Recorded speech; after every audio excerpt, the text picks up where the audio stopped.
The sun was just starting to rise over the airport. It was quiet, peaceful, and cold. Inside the terminal, Ibrahim Traoré waited calmly near Gate 37. He didn't wear a suit. He didn't have bodyguards. He didn't carry anything flashy. To most people, he looked like just another African traveler. But this man was not ordinary. He was Ibrahim Traoré, the President of Burkina Faso. He preferred to travel like this, humble, private, and quiet. No cameras, no loud announcements. That's how he moved. He believed in being with the people, blending in, staying grounded. His return from a diplomatic meeting in Europe was no different. He had finished important talks, discussed matters of gold, sovereignty, and Africa's future. But now, all he wanted was to get home. As he walked toward the Air France flight, bound for Ouagadougou, he greeted one of the airport workers in French with a warm smile. "Bonjour, ça va?" The worker smiled back, unaware of who he truly was. That's how Traoré liked it. He boarded the plane quietly, nodded politely at the flight crew, and took his seat in business class, row 2A, near the window. No one noticed, no one cared, or so he thought. A few rows behind him, whispers were already starting. A senior French businessman, the CEO of a major energy company, was also heading to Burkina Faso. He was used to VIP treatment, red carpets, champagne, and first-class everything. But when he arrived at the gate, the airline told him business class was already full. The CEO wasn't happy. He didn't accept no. That's when the drama began to build. Quietly at first. Just a small demand that would soon become a storm. The French CEO wasn't used to hearing the word non.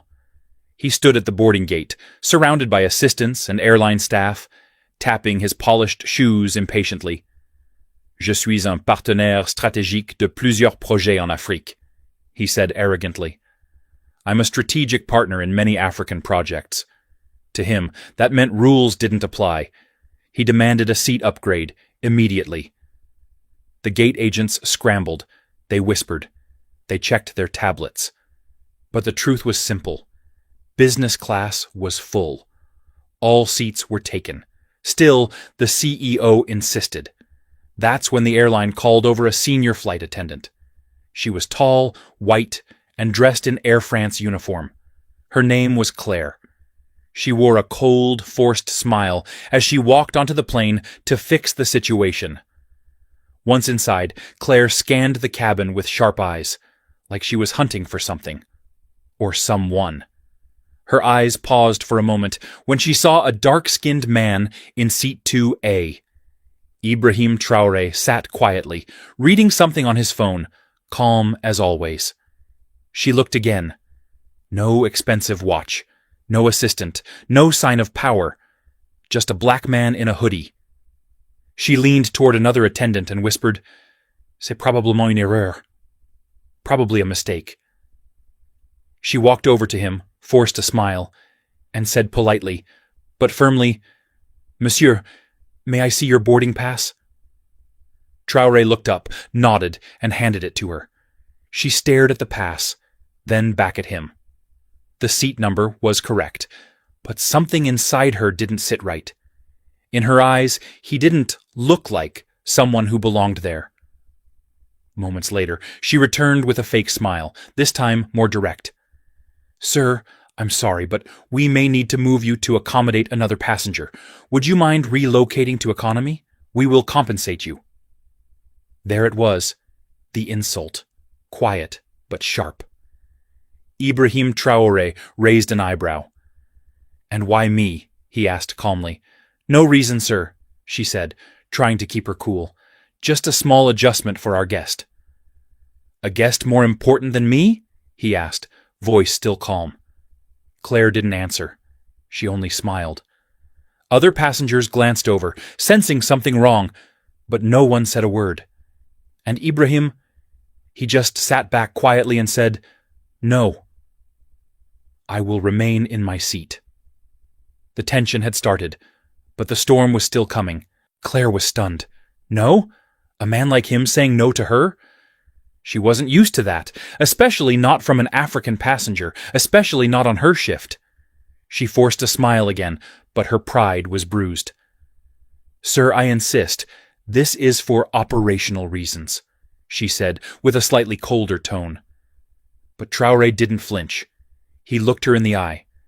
"If it's operational, then please explain why I'm being asked, and not anyone else." Claire hesitated. She wasn't prepared for this kind of calm resistance. Around them, a few business-class passengers were now paying full attention. One man lowered his newspaper. A woman stopped typing on her laptop. Something didn't feel right, but no one spoke. No one dared. The CEO still hadn't boarded yet. He was being held at the gate until a seat was arranged. Claire walked quickly to the cockpit, whispered something to the captain, then returned with a decision. She didn't say a word to Traore this time. Instead, she approached another black man in business class. Then another. She was clearly targeting only passengers who looked like they didn't belong. That was her second mistake. Traore sat silently and watched. His face was expressionless, but his mind was sharp. He was observing, calculating, listening. The humiliation didn't anger him, it focused him. A young African man, maybe in his late 20s, looked confused as Claire now pointed at his seat. "You, sir, we need you to move to economy." The young man asked, "Why me?"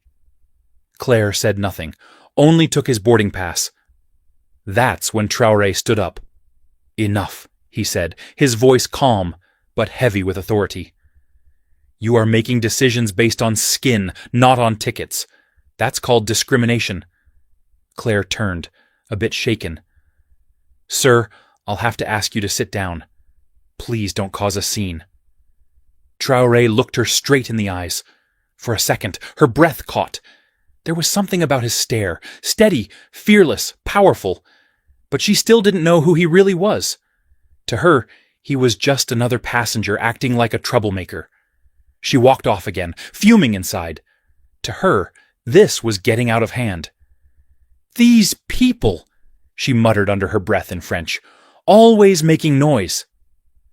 The CEO was finally brought on board. Claire greeted him with extra politeness, offering him a glass of champagne. "We're fixing the seating issue, monsieur," she said. Meanwhile, Traore sat back down. He put on his seatbelt. His fingers calmly tapped the armrest. He didn't need to say a word, because soon the entire world would know what had just happened, and who exactly had been insulted. The CEO settled into business class, like a king returning to his throne. He didn't even glance at Ibrahim Traoré as he passed by him. Claire, the flight attendant, made sure he was comfortable, adjusting his seat, handing him warm towels, and offering him another glass of champagne. The message was clear. You matter. That man does not. The plane taxied down the runway and soon took off into the sky, leaving behind French soil, but carrying with it a moment that would soon shake two nations. Inside the cabin, everything looked normal. Passengers relaxed. The seatbelt signs turned off. But beneath the surface, something powerful was growing. An invisible storm waiting to burst. Traoré remained calm. He didn't complain. He didn't raise his voice. He didn't call anyone or reveal his identity. He just sat quietly, like a man watching a movie unfold, knowing exactly how it would end. Meanwhile, Claire avoided looking at him. Something about his presence unsettled her, but she pushed it aside. Mid-flight, she returned to his seat with a forced grin. "Would you like anything to drink, sir?" He glanced at her. "Water is fine." She nodded quickly and walked away. No apology, no courtesy, no respect. The CEO, on the other hand, was treated like a celebrity. Claire laughed at his jokes, leaned in when he spoke, and asked about his important projects in Africa. He replied arrogantly, "Burkina Faso is lucky to have us. We're bringing order to chaos." Claire nodded in agreement, completely unaware that the very man he was insulting was sitting just 2 rows away. One woman in the cabin, An African nurse returning home to Bobo Dioulasso noticed everything. She shook her head and whispered to her neighbor, "That's our president. They don't even know who they're humiliating." Her neighbor's eyes widened in disbelief, but they said nothing. The president clearly didn't want attention, and no one wanted to break the silence. Hours passed. The lights dimmed. Most passengers slept. But Ibrahim Traoré remained awake, looking out the window at the clouds. He wasn't angry. He was patient, and when the wheels touched the ground in Ouagadougou, that patience would become history. The plane began its slow descent into Ouagadougou. The cabin lights flickered on. The captain announced their approach in French and English. Passengers stretched, fastened their seatbelts, and prepared to land.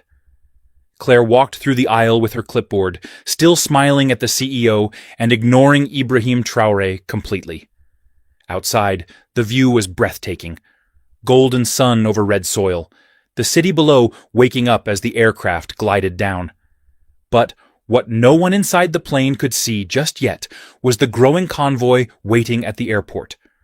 Rows of black SUVs, military vehicles, and a presidential escort forming on the tarmac. Inside the cabin, whispers started spreading, only softly at first. "I see soldiers. Are we landing into a war zone?" one foreign passenger asked nervously. No, that's military protocol," another replied.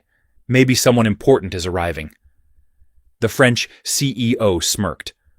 "Must be for me," he chuckled to Claire. She laughed along with him, already preparing to walk him out ahead of the other passengers.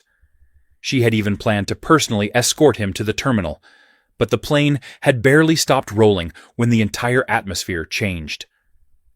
Out the window, the passengers saw presidential guards in uniform, lined up sharply, weapons at their sides, standing in full attention. Behind them stood Burkina Faso's top ministers. The Minister of Defense, the Foreign Minister, even the head of security, all waiting in the heat, unmoving, like statues of power. Claire peeked out the window and gasped. "What is this?"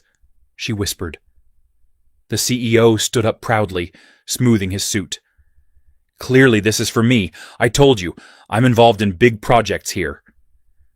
But before anyone could even step off the plane, a tall officer in a black beret boarded the aircraft.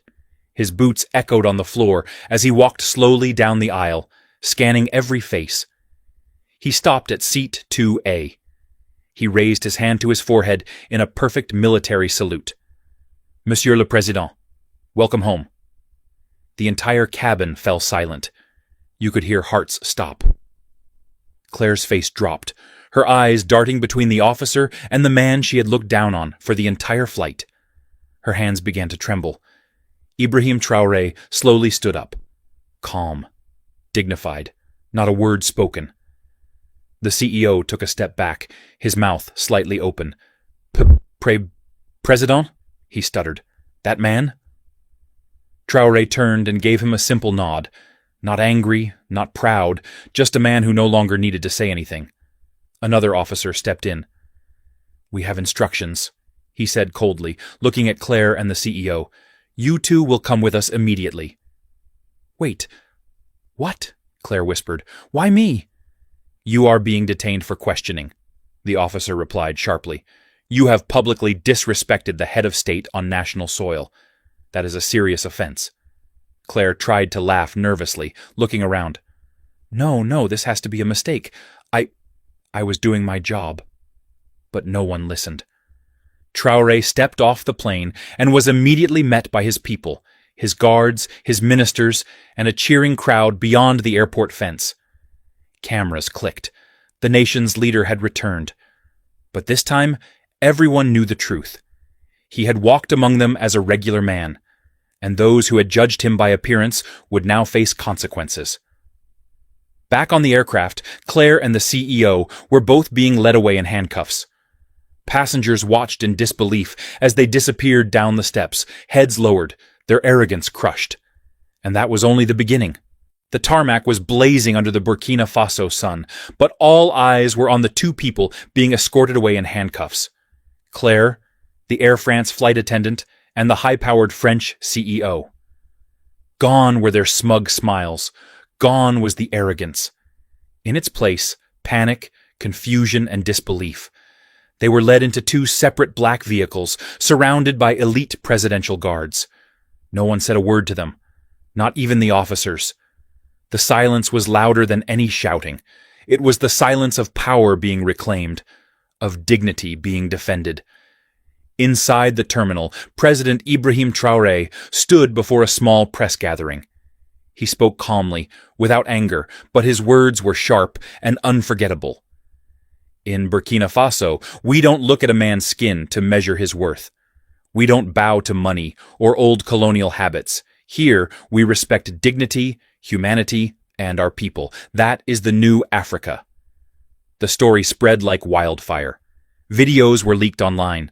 Footage of the arrest, images of the military saluting Traoré, news clips showing the CEO being dragged away, looking like a child caught stealing. Social media exploded. Has to respect Africa, and Hausbrook, I stand with Burkina, trended globally. African youth across the continent celebrated, cheering a moment they'd never forget. At the Ministry of Justice, Claire and the CEO were formally charged with public insult and discrimination toward the head of state disrespect on Burkinabe soil, abuse of power, and attempted intimidation. The French embassy tried to intervene. Phone calls were made. Diplomatic requests poured in. But Traoré gave a clear response. This is not a colony.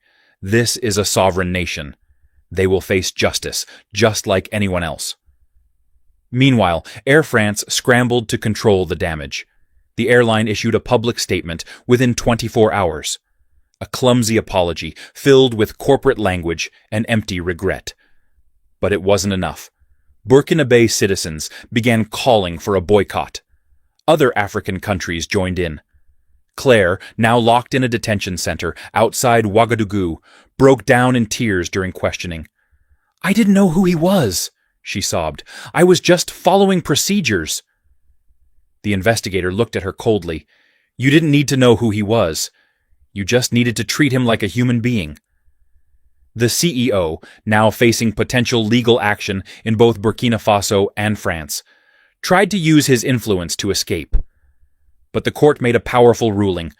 No immunity. No special treatment. Let justice be equal. Traoré never gloated. He never once mocked them. He simply returned to the presidential palace and continued his work, building roads, empowering young people, strengthening the military, defending the land. But that moment on the plane became legend. A quiet man in a hoodie, a flight attendant with prejudice, a CEO blinded by pride, and a landing that changed everything.